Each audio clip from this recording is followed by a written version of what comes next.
Salam persekutuan Philadelphia. Salam kasih dalam Kristus Kepala Gereja bagi sidang jemaat yang diberkati pelihara oleh Tuhan.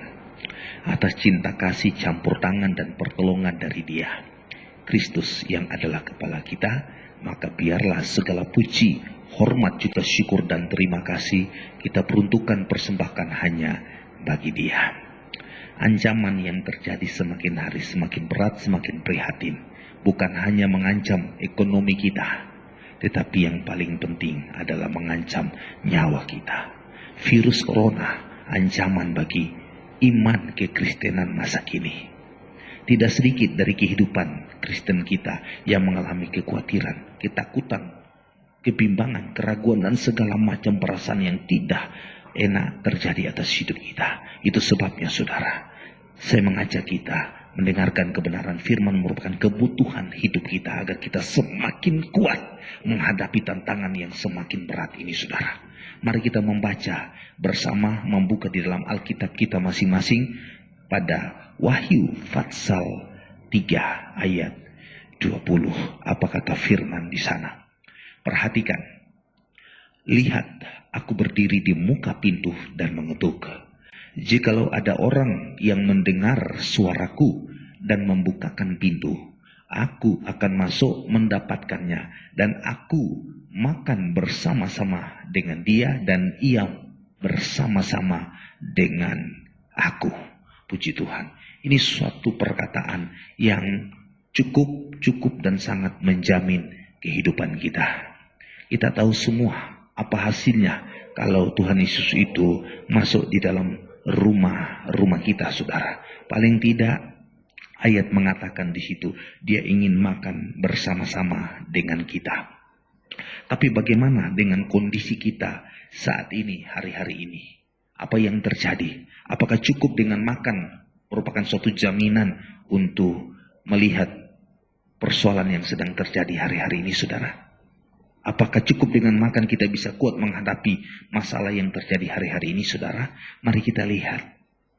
Ketika Yesus ada dalam rumah kita, apa yang terjadi dengan hidup kita? Jaminan apakah yang akan diberikan kepada kita saudara? Saudara tahu, suatu ketika Tuhan Yesus masuk di dalam rumah 3 orang bersaudara. Itulah Maria dan Marta serta Lazarus. Begitu Tuhan Yesus tiba di dalam rumah mereka, Marta dan Maria punya watak tabiat yang berbeda-beda. Marta hanya sibuk melayani dan maunya melayani serta melayani saja saudara. Sementara Maria duduk di kaki Tuhan mendengar apa yang dikatakan oleh Tuhan Yesus. Sesekali karena Marta ini sudah sibuk, mungkin juga cemburu kepada saudara perempuannya itulah Maria yang hanya duduk-duduk di kaki Tuhan. Disertai juga mungkin Marta ini merasa diri berjasa. Mungkin juga karena emosi melihat kondisi Maria yang hanya malas tahu dengan keadaannya Marta. Saudara, puji Tuhan, datanglah Marta sama Yesus dan berkata, "Guru, apa engkau tidak melihat aku melayani seorang diri?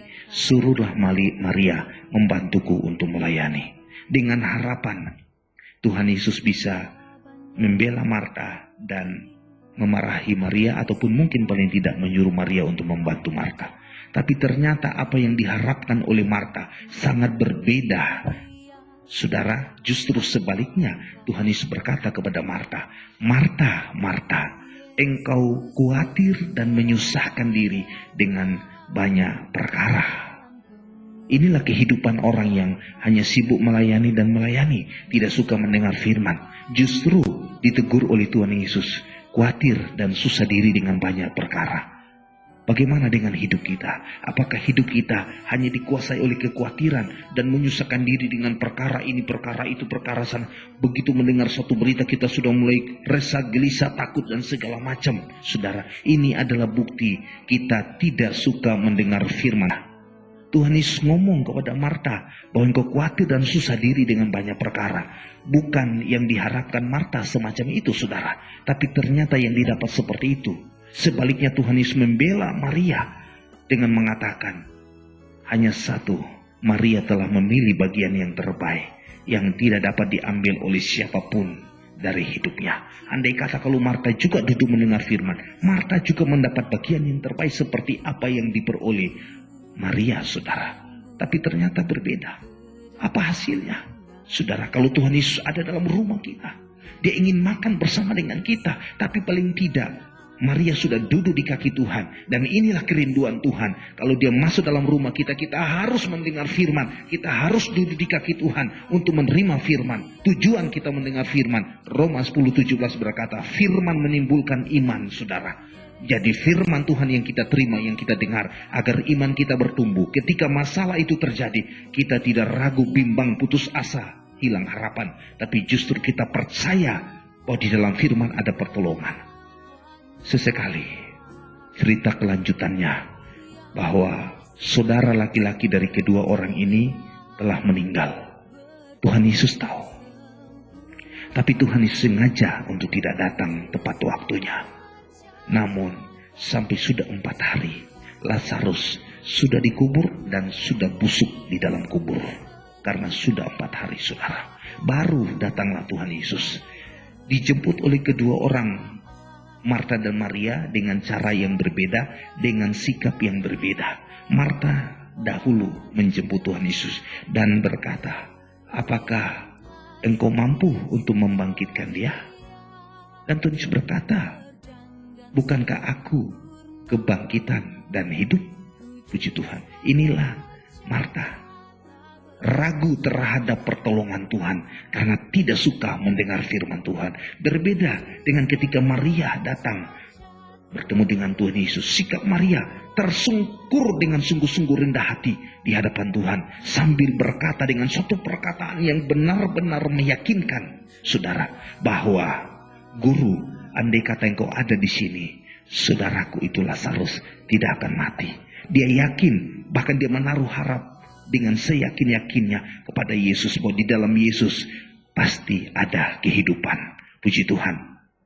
Tersungkur dengan rendah hati sambil menangis, pecahkan hati di hadapan Tuhan. Akhirnya apa yang terjadi, saudara? Yesus pun hancur hati. Yesus pun menangis, terharu melihat keadaan kondisi Maria pada saat itu. Inilah sikap orang yang suka mendengar firman. Yakin pada firman, bahkan menaruh harap sepenuhnya kepada Tuhan, bahwa di dalam Yesus pasti ada pertolongan. Hasil akhirnya, saudara, Lazarus yang sudah 4 hari busuk di dalam kubur ternyata oleh Tuhan Yesus. Inilah hasilnya, saudara. Berbeda dengan Marta. Itu sebabnya saya mengajak kita, kalau kita sungguh-sungguh mendengar firman, kita yakin pada firman, kita rendah hati datang di kaki Tuhan, maka pasti apa yang tidak mungkin terjadi, saudara, pasti akan terjadi. Iman kita dikuatkan karena firman Tuhan. Kita yakin pada firman, mujizat Allah terjadi atas hidup kita. Pertolongan Tuhan dinyatakan kepada kita. Kita hanya bisa berkata, Tuhan, engkau sangat baik, karena sampai hari ini Tuhan mau menolong hidup kita. Dia tak pernah membiarkan kita, tak pernah meninggalkan hidup kita. Mari saya mengajak kita, saudara, lewat renungan ini kita semakin hari semakin yakin pada Dia, bahwa di dalam Dia ada jaminan, ada pertolongan. Tuhan memberkati kita semua. Salam persekutuan Philadelphia.